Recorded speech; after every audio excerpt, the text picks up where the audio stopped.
Good morning, sunshines, and welcome to our channel. My name is Sharisa. I'm Adam. And we are Meet the Basses. In today's video, we are going to be sharing with you all about our infertility story. And so if you're interested, just keep on watching.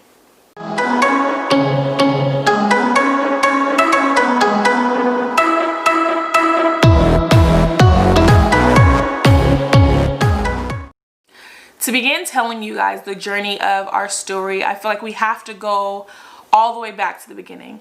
Adam and I have been married for 4 years, but have been together for a total of 10 years. When we first started dating, we had no idea of the journey that infertility was going to take us on. There was nothing in our relationship that would suggest that we wouldn't be able to conceive, but pretty quickly into our marriage, we found out that we were going to have some difficulties getting pregnant. We were married on May 21st, 2016, and a couple months later in September, I went to go see a doctor and I was diagnosed with PCOS, also known as polycystic ovarian syndrome. So every woman's symptoms with PCOS, or the way it affects women, can be different. So for me personally, I wasn't ovulating, and I know that because I was doing OPKs every cycle for 2 years straight. Also, I have a lot of facial hair growth, as well as like insulin resistance and difficulty losing weight. And so because of all that, that doctor had said to us that we would never be able to have children. So of course we dropped that doctor because we were not going to allow someone to speak that into our life. And so we ended up going and seeing a different doctor to kind of get their opinion. Yeah, their opinion on PCOS or our diagnosis, or just to confirm that doctor's diagnosis. It's always important to get a second opinion. And so that's what we did. And with that second doctor, they confirmed that diagnosis. They confirmed that I did have PCOS.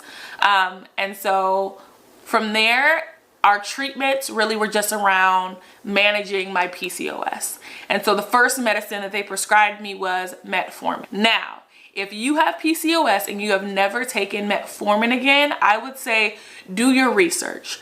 Metformin for me personally, man, it caused me to have some really bad symptoms. One of which was TMI, but I had to boo-boo a lot. Like I had to boo-boo every day, multiple times a day, and it wreaked havoc on my intestines. Even to this day, I still have side effects from taking metformin. I am extremely regular, and I have to go number 2 multiple times a day.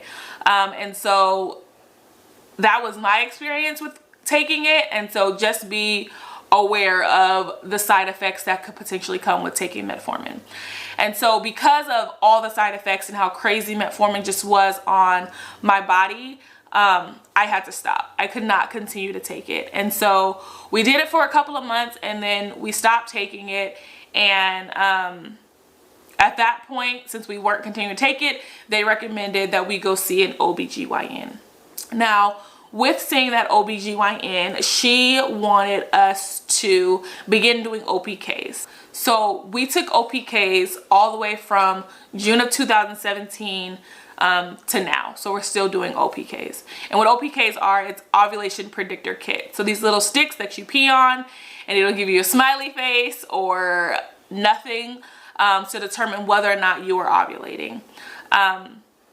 And so that was her recommendation on top of doing metformin. But again, metformin was just not something that we wanted to do anymore. We couldn't do it. So we were on a schedule of simply doing OPKs, and we did that for a couple of years, simply because of the fact that we weren't willing to really take any more medication. The timed intercourse and other things that they had suggested to us weren't working for our relationship. It was actually putting a strain on our relationship. And so it was something that we weren't willing to do because we weren't willing to sacrifice our relationship in this process. It wasn't until January of 2019 that we decided to go see a different OBGYN. This time we had decided to go in like, listen, this is what we want. Like, we want to be able to have a kid. We need this to happen. And so one medicine that he had decided that we should try was Clomid. So Clomid is a medicine that helps with ovulation. And so his recommendation, because I wasn't ovulating, is that we take that medicine throughout our cycle. But before he wanted to start us on that medicine, he had recommended that, again, for 8 months, we try to conceive with OPKs and timed intercourse. And you know what? Because we wanted this medicine, we said, okay. Like, we went the 8 months and still no baby. And so we finally were able to start Clomid, and we were super excited. However, our first cycle on it, we did not ovulate.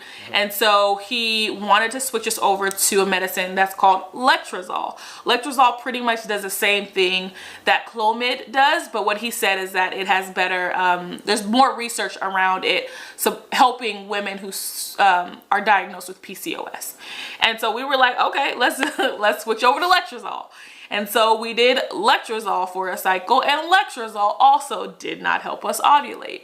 And so his timeline for us just wasn't working. He was talking about, okay, let's try letrozole for, 4 more months, and we'll increase the dosage.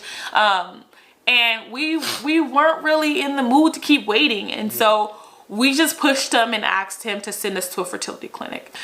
So in November of 2019, we had our first appointment with our fertility clinic.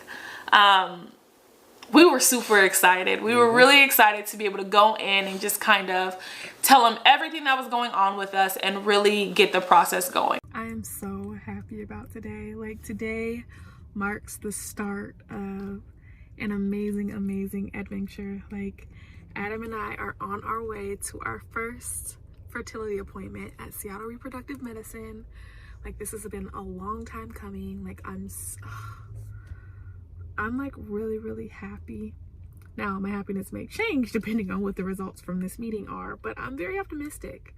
I'm like really excited just to find out exactly what is causing us to have so much difficulty with conceiving. We feel like we're ready to begin investing in this thing that we want so bad. Like, fertility treatment by any means is not cheap. Our insurance definitely doesn't cover it, but like, once you reach that point that you know that like this is what you want, with things in life that you want, you have to invest in them. And so I'm just super excited that we are at this process point going. But little did we know that it would go so fast. Oh yeah. It would go so fast. Like, we got in there and everything moved so quickly. Like, he was talking about starting our treatments on our very next cycle. And so there was no time in between like going in and like preparing for actually starting fertility treatments. And so like the day that I got in there, like we met with him, we talked about a treatment plan, and then we went straight to doing an ultrasound, blood work, setting up our patient portal. It was like boom, boom, boom. Yeah, our doctor was no joke. He just looked at our things. He was like, yep, we're going to get started right now. Yeah, and so it went really fast. And so the first treatment that they had started us on were IUIs, which is in uterine insemination. And so what an IUI is for us, we had to take, again, letrozole, this time a higher dosage, throughout our cycle, and then follow that up with ultrasounds to see if I have a follicle that is developing. Once we see that that follicle is developing, I then have to do a trigger shot. And that trigger shot, which I took Synchrotide, that trigger shot forces that follicle to release an egg. Okay, so I have to do my Ovidril injection this morning. I just left my This is the injection. I just left my ultrasound, and they said the lining of my uterus was nice and thick, and that I'm sorry, I literally just left a meeting. I'm supposed to be at work like 15 minutes ago, but because I had my ultrasound before my meeting and didn't know leaving my ultrasound that I was going to have to take this injection today, I had to leave my meeting, run home. I'm now home to try to take this injection. I'm trying to find how to do it. Oh, found it. All right. It says step 1, wash your hands thoroughly with soap and water. I'll be back. Hands thoroughly washed, soap and water. Next thing I have to do is carefully clean the injection site. And so I think that's what these alcohol prep wipes are for. So, okay. So just clean. Okay. Ugh. All right, now administer your injection. Carefully remove the needle cap from the syringe. Do not touch the needle. Not able to touch any surface. Inject prescribed dose as directed to your doctor in a pharmacy. Gently withdraw needle. Inject where? What? Am I like, this is not, I'm not doing this because it's like, hold on, am I tripping? Like, am I not supposed to like remove the air out of this needle? Because there's like clearly air inside of this needle. If I don't remove the air, then aren't I gonna die? Like, I don't. Go on this iPad and Google. So this is the injection. You see the air? Like you see, there's air in there. I'd be darned if I inject that air inside of my tissue. No. Hold on. So like, I don't know what a 45 to 90 degree angle is. She just has it like up or down. Okay, guess what? YOLO. So, small dot, pinch,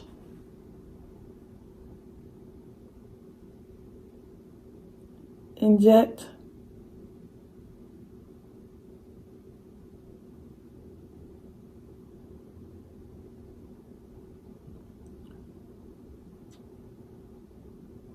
one, 2, 3, 4, 5.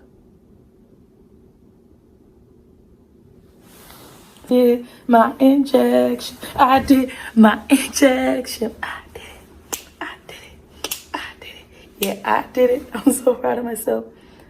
Once we triggered, 24 hours later, we would go in for our insemination. Okay, so I'm all ready. You're ready? Yeah. Okay, you're just gonna feel my hand on your thighs, stay nice and relaxed. And now I'm just gonna come over and open up the labia. Just a little bit, there you go, perfect. And then here comes that speculum, a little bit of pressure. Great, you're doing great. And now I'm just looking for the cervix. Perfect, came right into view. I'm gonna secure the speculum in place now. So step 1 went perfectly. Now I'm gonna bring that catheter over. This is the part that sometimes is a little tricky.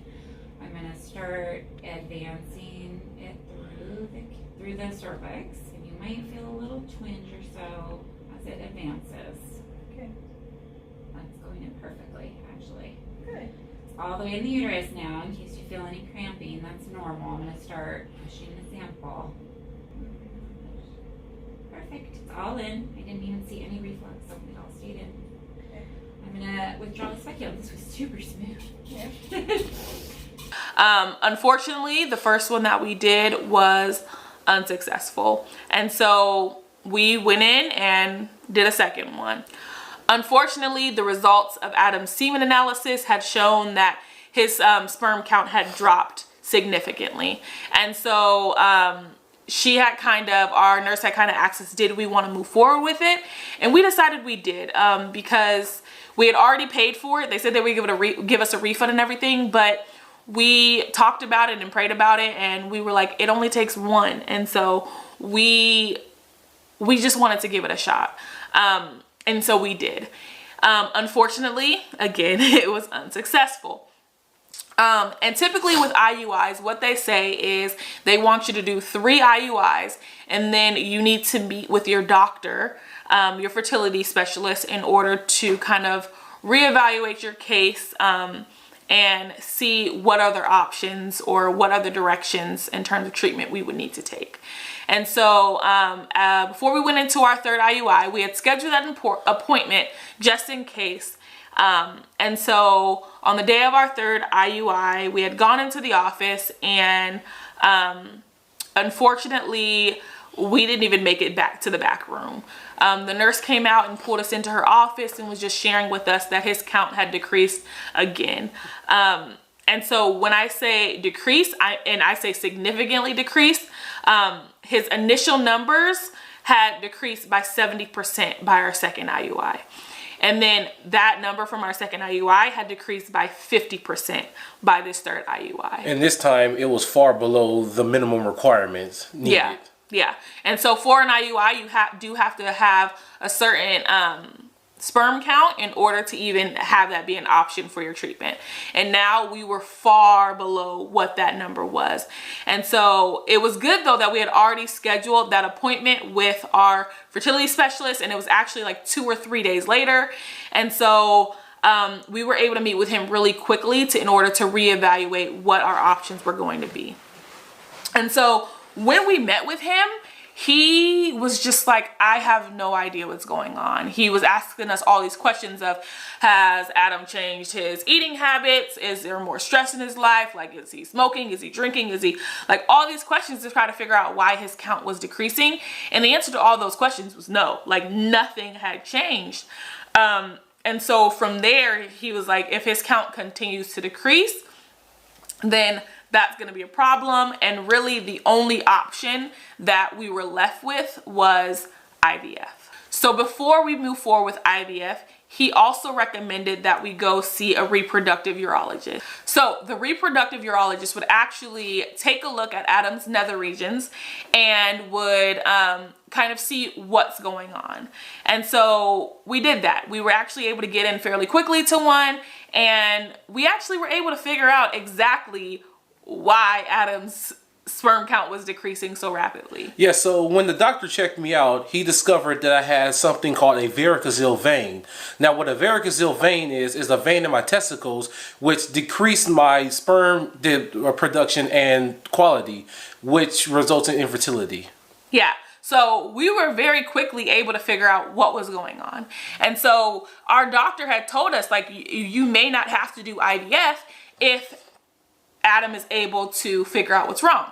Now, in order to fix the problem, it does require surgery. Now, unfortunately, with what's going on in the world and coronavirus, Adam was on the schedule to receive that surgery. However, at this time, they're not doing what they're considering elective surgeries. And so he's no longer able to get that procedure. And they're not really giving us any answers as to when he would be able to do that.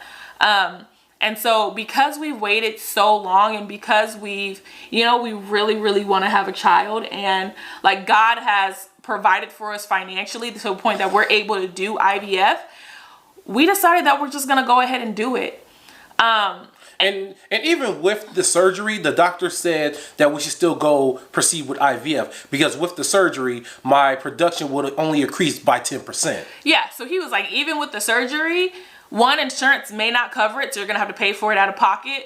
And two, it's not likely to like exponentially increase his sperm count to where like you're gonna be able to conceive naturally. He was like, the chances of that happening are really, really low. So in the end, you may still need IVF. And so with all of that considered, we were like, we're just gonna do IVF. Like we're not gonna waste any more time to start our family. And so, yeah, that's where we are now. Adam and I are doing IVF. We just recently got our date to begin our stem injections, and we're really, really excited. Like, we are so excited to go on this adventure together, and to be able to document this journey of trying to conceive our child, our baby Bass. And so we're just really, really excited, and we hope that you're excited too, and that you're willing to join us on this journey. Please leave any comments down in the comment section, and like and subscribe, and I hope you guys enjoy this journey.